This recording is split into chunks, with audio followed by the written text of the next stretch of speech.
Dude, did you order... The new iPhone 17 Pro? Got it from Verizon, the best 5G network in America. I've never looked so good. You look the same. But with this camera, everything looks better, especially me. You haven't changed your hair in 15 years. Selfies? Check, please. New and existing customers can get the new iPhone 17 Pro, designed to be the most powerful iPhone ever. With eligible phone trade-in and unlimited ultimate. Any condition guaranteed. Best 5G source root metrics data, United States, 1H 2025. All rights reserved. Trade-in and additional terms apply for all offers. See Verizon.com for details. Did you know Tide has been upgraded to provide an even better clean in cold water?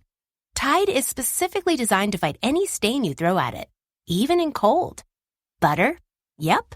Chocolate ice cream? Sure thing. Barbecue sauce? Tide's got you covered. You don't need to use warm water. Additionally, Tide Pods let you confidently fight tough stains with new Coldzyme technology. Just remember, if it's gotta be clean, it's gotta be Tide.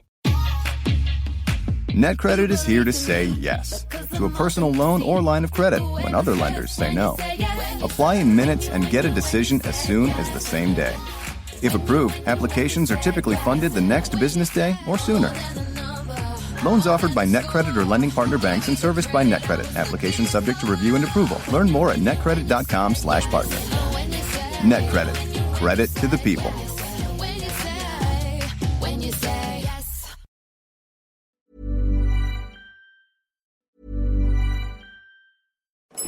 Dude, did you order... The new iPhone 17 Pro? Got it from Verizon, the best 5G network in America.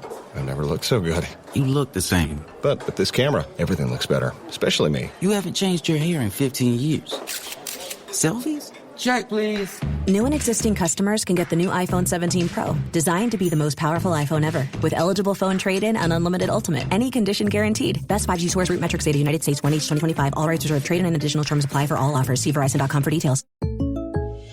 If your small business has a problem, you could say, "Ugh, just my luck." But you should say, like a good neighbor, State Farm is there. And we'll help get you back in business. Like a good neighbor, State Farm is there.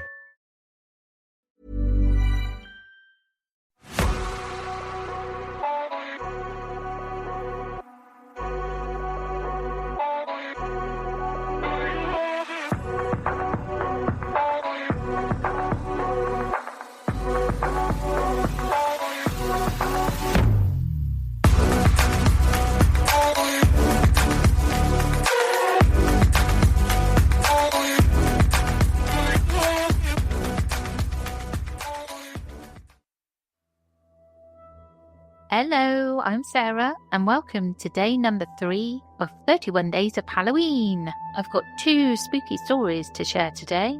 I'll get straight into them.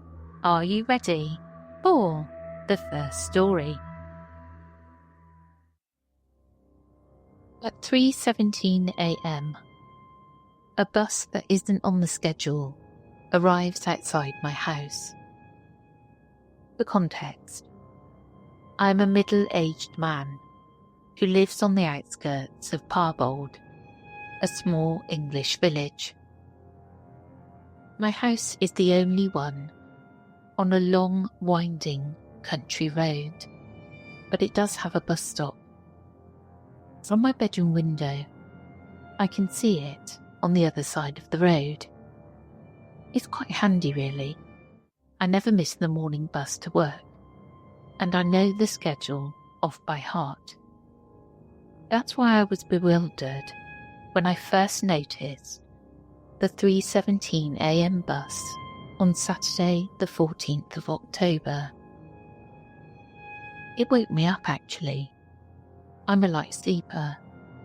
I sat upright in my bed, twisted my body around, propped myself up on my knees, and gingerly inched the curtains open. The old lamppost on my road illuminated an ominous, fully grey, non-branded, single-decker bus. There was no interior lighting. I couldn't see a driver or any passengers. Now, this was obviously bizarre. Buses don't show up at that time in the morning. Not in this country. Not in any town or city I know, anyway. Still, I assumed, as any person would. that times were changing. It seemed like a good idea. A bus for those who've missed the last train home after a night out, perhaps. That still didn't entirely make sense, because very few people use my bus stop. It's a 10-minute walk from here to anywhere.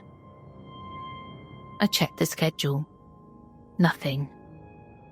There was a bus at 11:07 p.m. on Friday evening, and there shouldn't have been another one until 6:05 a.m. on Saturday morning. I watched the vehicle pull away and considered, perhaps, that it wasn't a public bus. Maybe it was a hired coach. That seemed like a reasonable explanation. I put it out of my mind and went back to sleep. However, it returned the next morning, and it continued to do so for weeks. Again, I checked the schedule. Still no mention of a 3:17 a.m. bus. I called the council, and they assured me it wasn't a public bus. They said that I could contact the local authorities to report any suspicious activity. So I rang the police. They didn't care.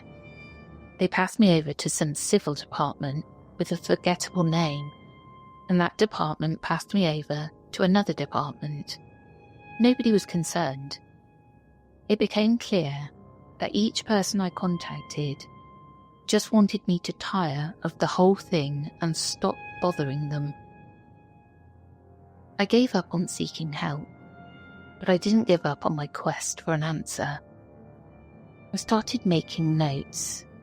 The bus always arrived at exactly 3:17 a.m. It would linger for approximately 30 seconds. Nobody ever boarded or departed the vehicle. I took a picture of it and posted it on various forums. Nobody could identify the origin of the faceless grey bus. But one comment did stand out. I remember a user telling me that I should sell my house and move. They said that the bus was there for me. Most importantly, they said that I shouldn't, under any circumstances, board it. That seemed like a rather obvious piece of advice. I wasn't planning on boarding a sketchy unlisted bus in the pitch-black hours of the morning. But everything changed on November the 20th. The bus arrived on time, 3:17 a.m. I knelt on my bed and peeked at it through the curtain as it rounded the corner. Something was different. I couldn't quite put my finger on it. Once the vehicle had rolled to a complete stop, I heard it. Somebody on the bus was screaming. I froze. I didn't know what to do. Silence followed. I knew I hadn't imagined it. I knew I'd heard that scream. I watched the bus and waited. 30 seconds passed. A lot of time passed. When I finally peeled my eyes from the road to check my phone, it was 3:29 a.m. The bus hadn't moved. The world outside was still eerily quiet. I reattached myself to reality and started dialing 999. The call kept failing. And then I saw that I had no signal. None. I usually had signal at the house. I was freaked out, so I got up to turn on my bedroom light. Nothing. I flicked the switch back and forth. No power. The story was the same throughout the house. I was about to head to the fuse box, but I looked out of my living room window to see a blackened world. The lamppost was dead. It had to be a power cut. That was when I finally understood. For the first time in my 10 years of solitary living, that I was truly isolated. I had no neighbours, no friends, no family. I was all alone. The gravity of the situation dawned on me. I would have to leave the house. My self-preservation instinct was to stay indoors, but I couldn't ignore the disembodied scream that had echoed through the night. I knew it had come from that bus. I knew I couldn't live with myself if I were to dismiss it. Armed with a winter coat and a wind-up torch, I bravely ventured into the night, locking my door behind me. I tentatively strolled down my front path, stopping at the gate to cast the torchlight onto the other side of the road. It revealed the grey, stationary, seemingly abandoned bus. There was no signs of life. Everything was so quiet. I swore to myself that I could hear my heartbeat in my eardrums. I swung the creaky gate open and began to cross the road, futilely attempting to steady my quaking knees. My torch wobbled in my shaky left hand, so I clasped my wrist with my right hand. I shone the light into the windows of the parked vehicle. There was definitely no driver, but it was an elevated coach, so I couldn't see if there were any passengers. I walked around the front of the vehicle, summoning the courage to enter it. When I reached the other side of the bus, I stood still. I tried to control my breathing. I eyed the doors for what seemed like an eternity, and then I felt my entire body clench. The doors opened. My torchlight still wasn't revealing a driver. I couldn't see or hear anyone. I thought for a brief moment of that internet stranger who told me not to board the bus. I couldn't get the scream out of my head. My gut told me that somebody was in danger. I stepped onto the bus and started to climb the stairs.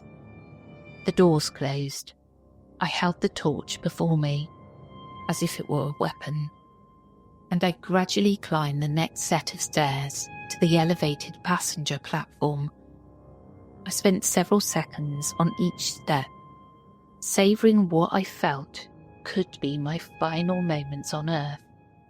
Then, I illuminated the passenger area before me. I half expected to see nothing. No, there was somebody on the bus. The young girl was sitting on the middle seat of the back row. Her head was in her palms. She was crying. I couldn't see her face. "Are you okay?" I asked timidly. No answer. So I started to walk forwards. I didn't know whether there was anyone else on board. I couldn't leave her. Once I was standing only a few yards in front of her, I knelt down in the aisle. "Are you okay?" I asked a second time. The girl's crying abruptly ceased, but she didn't lift her head from her hands. "You shouldn't have boarded the bus," she replied. My torch died. I furiously wound the lever at the side, but it didn't spring back to life. The girl and I had been plunged into darkness.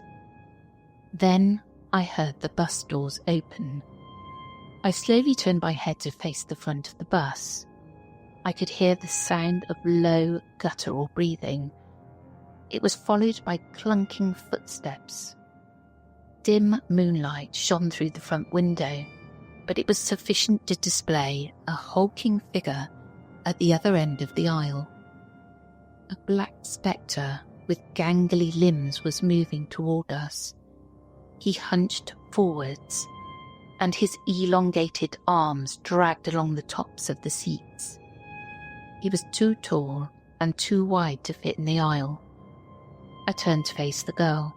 She had lifted her head from her hands. I could barely see her. I could barely hear her. "This is the last stop," she whispered.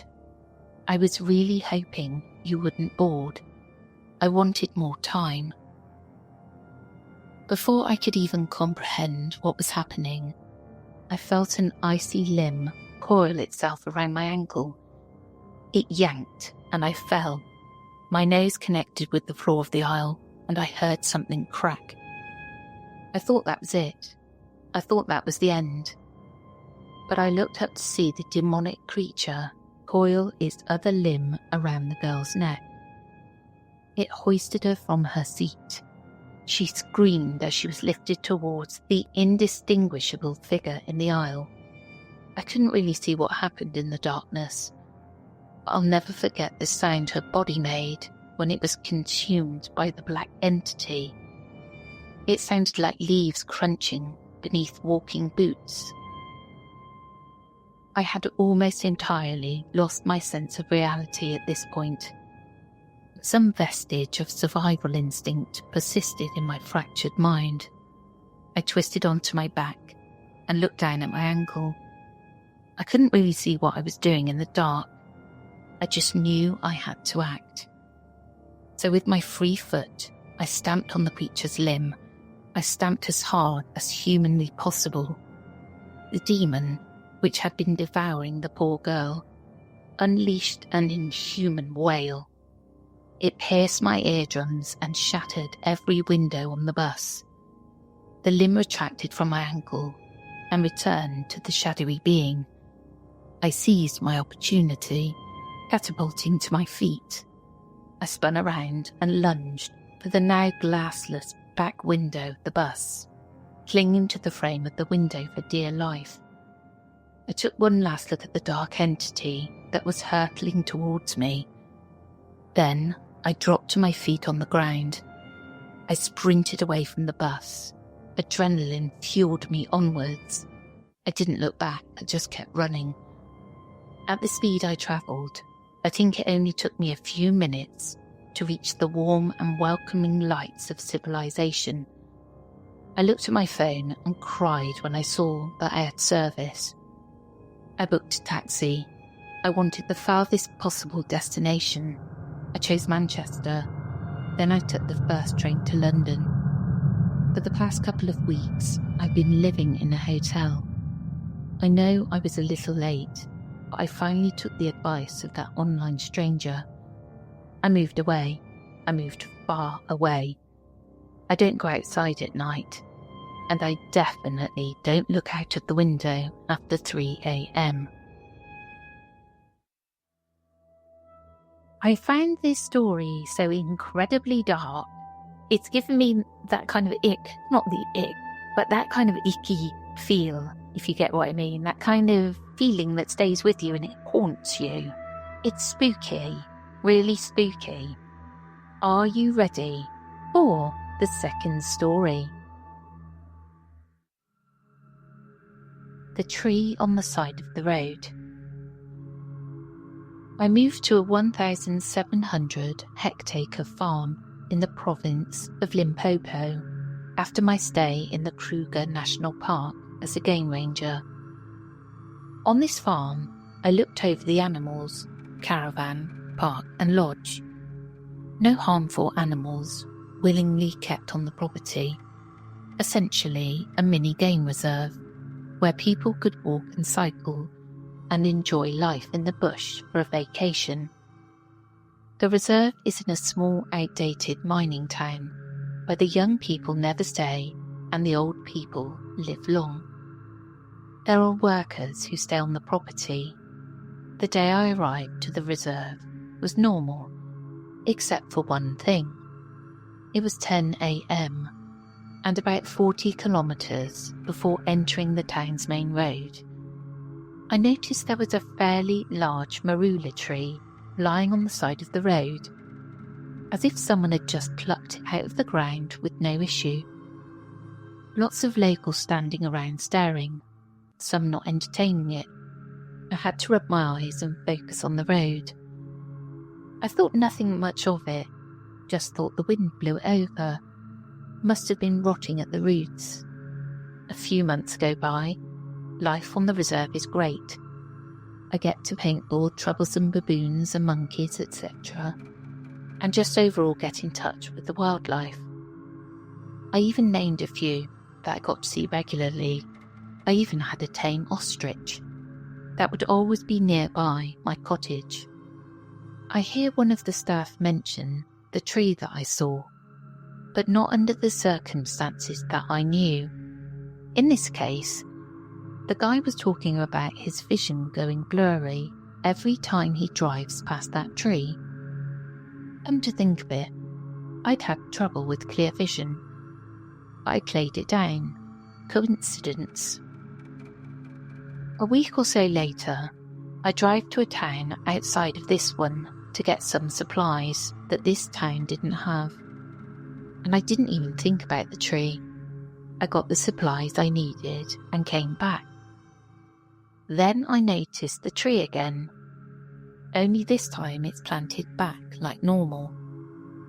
I thought I obviously have a different tree in my mind. A week later, again I see it. But this time it's planted upside down, roots in the air, branches in the ground, dirt all around as if recently moved. Now I think I'm losing it. The tears well up in my eyes and I'm just creeped out. I keep driving to that other little town. I come back and that whole stretch of road, my vision was blurry and I wanted to see that tree, but this time couldn't see with HD vision until I turned a corner.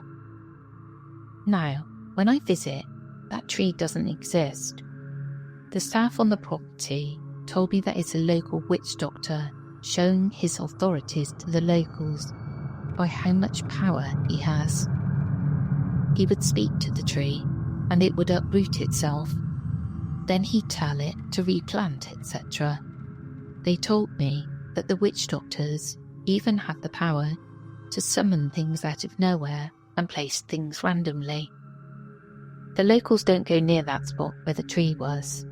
They say it's cursed.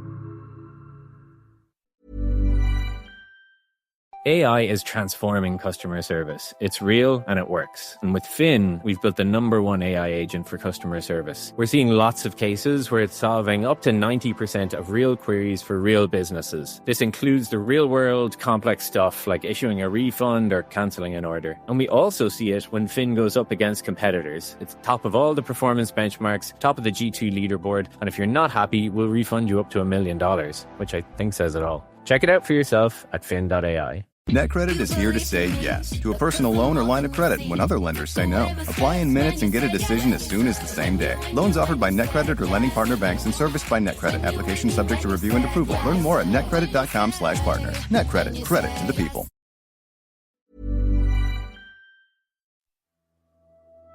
I love a story about a tree. I'm pretty obsessed with trees, to tell you the truth, and I'm just a bit sad there aren't more of them. But this is a great story. I have heard there are certain types of trees that in folklore the devil turned upside down, and that's why they have the roots on the branches, something like that anyway. But this is a great story, and imagine you were in that village and somebody turned a tree upside down with their powers. Yep, they have my respect for sure, and I'd be fearing them. But that's the end of today's episode. I hope you enjoyed, and I'll catch you again tomorrow. Take care, everyone.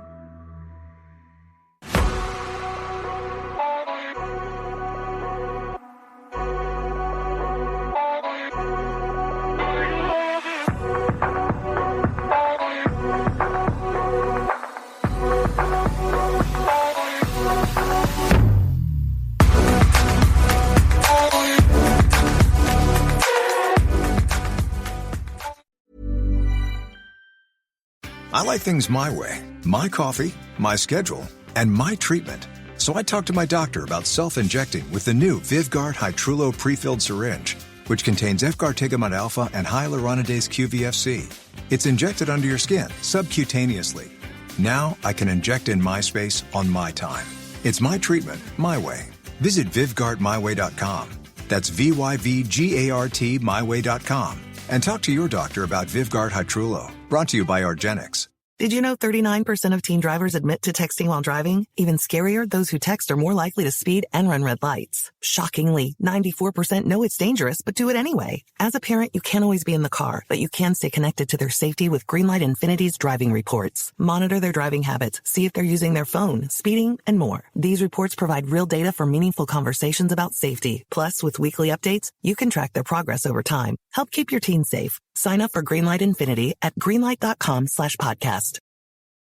If low energy, weight gain, or a drop in sex drive are holding you back, testosterone replacement therapy from Henry Meds may help you reclaim your edge. Their TRT treatments are backed by trusted providers who understand men's health. It's 100% online and discreet and includes free labs for a flat monthly fee. Start your journey towards strength and performance. Visit henrymeds.com/TRT to learn more and get $50 off today. Not all patients are eligible. Results may vary. Consult a healthcare provider to determine if treatment is right for you.